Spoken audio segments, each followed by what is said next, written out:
এসআইআরের সাথে রাজনীতির সম্পর্ক নেই। আর যে ইস্যুগুলোর কথা তুমি বললে সেই ইস্যুগুলো মানুষের ইস্যু, রুজি রুটির ইস্যু, মানুষের পেটের ভাতের ইস্যু। পশ্চিমবঙ্গে বলেছিল 6 মাসের মধ্যে শিল্প এনে দেবো, শিল্প আসেনি। বলেছিল কেন্দ্রীয় হারে ডিএ দেবো, ডিএ দেয়নি। বলেছিল ডবল ডবল চাকরি হবে, হয়নি। বলেছিল পার্শ্ব শিক্ষকদের মাইনে বাড়িয়ে দেবো, হয়নি। আর একটা বড় ইস্যু আছে পশ্চিমবঙ্গের, কলকাতা যদি বলি, আরও পশ্চিমবঙ্গের ক্ষেত্রেই কলকাতায় ইলেকট্রিক সাপ্লাই করে কে? সিইএসসি।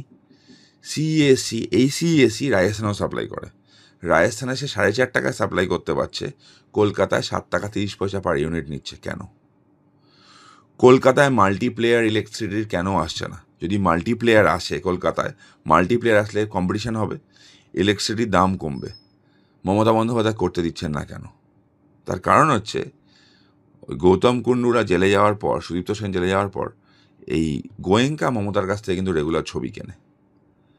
ওই ছবি কেনার জন্য ইলেকট্রিসিটির প্রাইসটা হয় না, একের পর এক সম্পত্তি এদেরকে দেওয়া হয়। আমি নাম করে বলছি, কোয়েস্ট মল গেছো তোমরা নিশ্চয়ই।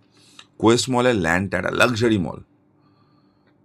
মধ্যবিত্তর আয়ত্তের বাইরে উচ্চ মধ্যবিত্ত গিয়ে দেখতে পারে, ওখান থেকে জিনিস কিনতে গেলে তোমাকে রিচ হতে হবে, যে ব্র্যান্ডগুলো ওখানে আছে। কোয়েস্ট মলের জমিটা সিইএসসিকে দেওয়া হয়েছিল ফর পাবলিক পারপাস। এবার তুমি বলো তো, কোন পাবলিক পারপাস সার্ভ করছে কোয়েস্ট মল হয়ে? সুপার লাক্সারি একটা মল হয়ে কোন পাবলিক পারপাস সার্ভ করছে? এগুলো হচ্ছে মানুষের ইস্যু। চাকরি, স্কুলগুলোতে শূন্য পদ, স্কুলগুলোতে টিচার নেই, গরিবের ছেলেমেয়েরা সরকারি স্কুলে পড়ে। এগুলো হচ্ছে মানুষের ইস্যু। এই ইস্যুগুলো নিয়ে কথা হচ্ছে, এই ইস্যু নিয়ে ভোট হবে। তো এসআইআর হচ্ছে গণতন্ত্রের ইস্যু একটা। সুষ্ঠু গণতন্ত্রের জন্য এসআইআর প্রয়োজন। গণতন্ত্রে মানুষ সরকার চুজ করবে নিজের ভোটে, ভূতের ভোটে নয়।